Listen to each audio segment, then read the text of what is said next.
आज की इस क्लास में मुताला करेंगे बच्चों हमारी दरसी किताब ख़ियाबान उर्दू के सबक नंबर 10 का, जिसका उन्वान है गीत। और मीरा जी के गीत इस सबक में दिए गए हैं। मीरा जी जदीद नज़्म के बानियों में आपका शुमार होता है। बहुत अच्छी किस्म की आपने नज़्म लिखते हैं, गीत भी आपके बहुत खूबसूरत हैं। इस सबक में मीरा जी के कई गीत दिए गए हैं, जिन्हें हम अलग अलग हिस्सों के अंदर तकसीम करके मुताला करते चले आ रहे हैं। गीत के साथ ही इन गीतों के मुतालिक सवाल जवाब भी हमारी दरसी किताब में दे रखे हैं, जिनका हम मुताला कर रहे हैं। यहाँ मैं हिस्सा 7 लेकर आपके सामने हाजिर हूँ, जिसमें हम मीरा जी का खूबसूरत गीत यूं ही जोत जलेगी मूरख से मुतालिक सवालातों के जवाबात हासिल करेंगे। तो हम शुरू करते हैं सबक का 7वां हिस्सा, जिसका उन्वान है सवालात यूं ही जोत जलेगी मूरख। बच्चों, इस सबक में मीरा जी ने ज़िंदगी के आगे घुटने टेक देने वाले और हार मानने वाले लोगों को पैगाम दिया है कि ज़िंदगी के आगे हार मत मानिए, ज़िंदगी जैसे चल रही है वैसे ही चलती रहेगी। मेहनत करिए, हिम्मत से आगे बढ़िए। वक्त के साथ सब कुछ बदल जाता है, वक्त के ख्याल रखना चाहिए। अच्छा है वो बुरा में बदल सकता है, और जो बुरा है वो पल में अच्छे में बदल जाएगा। इसलिए परेशान होना बेवकूफ़ी है। हमेशा सब्र से काम लेना चाहिए, हमेशा इस्तिकामत से काम लेना चाहिए। यहाँ 3 सवाल इस सबक से मुतालिक दिए गए हैं, जिन्हें मैंने इसमें शामिल किया है और इसके जवाबात में लिख कर लाया हूँ। आपको पहले जो हिस्सा दिया गया है, जिस वीडियो में हमने सबक का मुताला किया था, उस वीडियो को देखना है और फिर सवालों के जवाबात खुद ब खुद अपनी नोटबुक में लिखना है और यहाँ से मिलान करना है, इस हिस्से से मिलान करना है कि आपने सही लिखा है या गलत लिखा है। अगर गलत हो तो यहाँ से उसको सही कर लें। देखिए पहला सवाल, अंधेरे में उजाला और सुख के साथ दुख का जिक्र करके शायर ने क्या पैगाम दिया है। अंधेरे में उजाला यानी दुख के अंदर से रोशनी का निकल जाना, सुख का निकल जाना। मीरा जी कहते हैं कि सुख और दुख दोनों एक ही सिक्के के 2 पहलू हैं। आज अगर हमारे सामने दुख है तो पता नहीं कब वो सुख में बदल जाए, और हमारे सामने सुख है, खुशियां हमारी दुख में बदलते हुए, गम में बदलते हुए भी वक्त नहीं लगता। तो हमें दोनों को एक साथ गुजारना है, दोनों को सही तरीके से गुजारने की कोशिश करनी है। ये अंधेरे में उजाला यानी दुख में सुख में बदलते हुए, दुख को सुख में बदलते हुए वक्त नहीं लगता, और सुख के साथ दुख, सुख भी हमेशा दुख लेकर आता है। दोनों एक दूसरे से जुड़े हुए हैं। सुख भी आएगा, दुख भी आएगा, अंधेरा भी आएगा जिंदगी में, उजाला भी आएगा। किसी से घबराने की कोई जरूरत नहीं है। दोनों चीजें हमें सब्र के साथ निकाल देनी है। देखिए इसका जवाब आपको लिखना है। अंधेरे में उजाला और सुख के साथ दुख का जिक्र करके शायर ने पैगाम दिया है कि सुख और दुख एक सिक्के के 2 पहलू हैं, जो दोनों एक साथ चलते रहते हैं। आज अंधेरा है तो कल उजाला होगा। यानी आज आपकी ज़िंदगी के अंदर आपको ऐसा मालूम हो रहा है कि कोई भी काम आपकी उम्मीद के मुताबिक नहीं हो रहा है। आपके हर काम बिगड़ते चले जा रहे हैं, बनते हुए काम बिगड़ रहे हैं, कोई उम्मीद की रोशनी आपको नज़र नहीं आ रही। तो शायर उसको अंधेरा कह रहा है कि वो वक्त अंधेरे का है आपकी ज़िंदगी के अंदर, कि जब आपके कुछ भी काम नहीं हो रहे, कोई उम्मीद नज़र नहीं आ रही, कुछ भी आपकी ज़िंदगी में अच्छा नहीं हो रहा। तो ये कह रहा है कि उसके बाद उजाला आता है। फिर वो वक्त भी आएगा कि जो आपके काम रुके हुए हैं वो फौरन पूरे हो जाएंगे, जो आपकी बिगड़े हुए काम हैं वो भी फौरन बन जाएंगे, जो आपके दुख हैं वो भी फौरन सुख के अंदर तब्दील हो जाएंगे। तो उसमें आपको घबराने की ज़रूरत नहीं है, वक्त निकलने का इंतज़ार करना है, सब्र बनाए रखना है। सुख से दुख है और दुख के बाद ही रोशनी की किरण निकलती है। इसलिए इंसान को हमेशा एक जैसा रहना चाहिए। इंसान को हासिल होने वाली ऐशो इशरत, खुशियाँ और आराम ये सब जिन पर तकब्बुर करना बेईमानी है, और दुनिया में मिलने वाले दुखों और गम का मातम मनाना भी बेवकूफ़ी है। अगर आपको सुख मिले तब भी आप ये ख्याल रखें, अपने गमों की तैयारी करें, अपने आने वाले वक्त की तैयारी करें और उस वक्त को खामोशी से गुजार दें। अगर आपके पास दुख है तो दुख के अंदर भी आप सब्र बनाए रखें, परेशान ज़्यादा ना हो, अपने आप को परेशान ना करें और उस वक्त को सुकून के साथ गुजारने की कोशिश करें। दोनों एक सिक्के के पहलू हैं। आज दुख है तो कल सुख होगा, और आज सुख है तो वो भी दुख में बदल सकता है। उसके लिए भी हमें तैयार रहना है। यानी सुख से दुख में भी जा सकते हैं और दुख से तो सुख में जाना ही जाना है। दुख तो हमेशा रहने वाला नहीं है और सुख भी हमेशा रहने वाला नहीं है। और यही ज़िंदगी की हकीकत है। जगत जिसको हम समझ गए तो फिर हम आराम में रहेंगे, हमारा ज़िंदगी कामयाब हो जाएगी।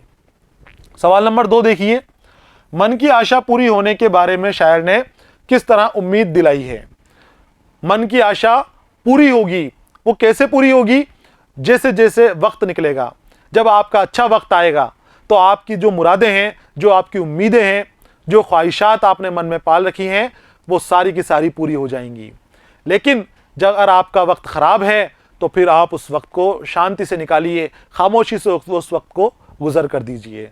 जवाब देखिए इसका, वक्त के साथ इंसान की हर तरह की ख्वाहिशात और तमन्नाएं पूरी हो जाती हैं। वक्त हर चीज़ को, हर गम को दूर कर देता है। इंसान को खुद फिक्र करने की कोई ज़रूरत नहीं है, परेशान होने से कुछ नहीं होने वाला। ज़िंदगी के दुख दर्द और खुशियाँ इंसान के हाथ में नहीं होते। इंसान ज़िंदगी में खुशियों के आने के इंतज़ार में अपना आज भी बर्बाद कर देता है। जो हमें आज मिला हुआ है, खुशी का लम्हा मिला हुआ है, वो भी हम बर्बाद कर देते हैं हमारे कल को अच्छा बनाने के लिए, कल को सजाने के लिए। जबकि इंसान को ये बात मालूम होनी चाहिए कि उसकी सोचो फिक्र और परेशान होने और ख़ुद को चिंता में डालने से खुशियाँ और अच्छे दिन नहीं आने वाले। आपकी खुशियाँ वक्त के साथ आएंगी। जैसे जैसे आपका वक्त बदलेगा, आपके अच्छे दिन शुरू हो जाएंगे, आपका रुतबा बढ़ता चला जाएगा, आपकी ज़िंदगी में खुशियाँ ही खुशियाँ नज़र आएगी। लेकिन उसके लिए वक्त होना चाहिए। हर चीज़ के लिए वक्त मुकर्रर कर दिया गया है।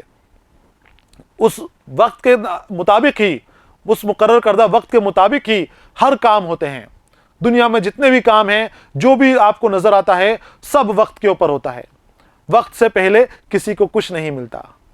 तो मेहनत करते रहिए और इंतज़ार करते रहिए। आप मेहनत करते रहोगे तो एक दिन ऐसा भी आएगा कि जब आपका कामयाब होने का वक्त होगा तो आप कामयाब हो जाओगे, आपका रुतबा बड़ा हो जाएगा, आप बुलंदियों पर पहुंच जाओगे।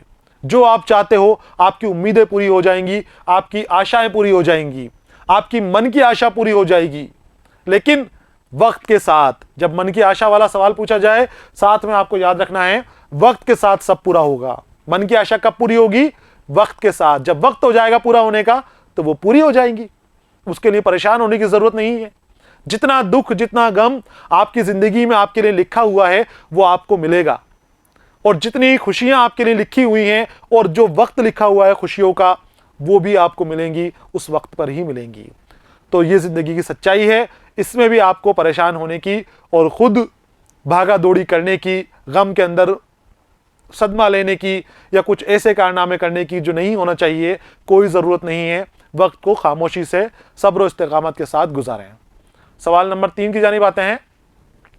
सवाल नंबर 3 देखिए, बहुत आसान है। मूर्ख किसे कहा गया है? इस गीत के अंदर मीरा जी बार बार मूर्ख कह रहे हैं कि काम बन जाएगा मूर्ख, यूं ही नाव चलेगी मूर्ख, यूं ही जोत जलेगी मूर्ख, घबराए मत मूर्ख, मन गाएगा मूर्ख। मूर्ख किसे कह रहे हैं?